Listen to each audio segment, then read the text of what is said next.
చంద్రబాబుకి, లోకేష్ బాబుకి, పవన్ కళ్యాణ్ బాబుకి నమస్కరించి చెప్తుంది ఏంటంటే, మండ్యం జిల్లా, నా పేరు బంగారరాజు, కార్ డ్రైవర్ను. మా అబ్బాయి బీటెక్ చదువుతాడు.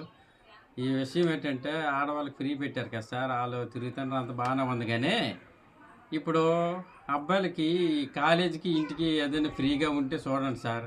ఒక కార్డు ఇచ్చి కాలేజీకి ఇంటికి మాత్రమే, మరి ఇంకెక్కడైనా అయితే ఇలా ఆకతాకి తిరుగుతారు. ఓన్లీ కాలేజ్ ఇంటికి. ఇప్పుడు అమ్మాయి డబ్బున్న ఏంటంటే, భార్యాభర్తలకి 2 లక్షల జీతాలు, వాళ్ళకి అమ్మాయికి ఫ్రీ అయిపోతుంది, అబ్బాయిలకి ఫ్రీ లేదు. అంటే పేదవాళ్ళం కనుక, మా లాంటి వాళ్ళు రాష్ట్రం మొత్తం మీద బోల్డ్ మంది ఉన్నారు కనుక, మేము కారుతో డ్రైవింగ్కి వెళ్ళినప్పుడు పెద్దలు, ఉద్యోగస్తులు కూడా అంటారు, పాపం పేదవాళ్ళకి అబ్బాయిలకి ఫ్రీ అయితే బాగుండు అని అనుకుంటుంటారు. అవన్నీ విని మీకు దయించి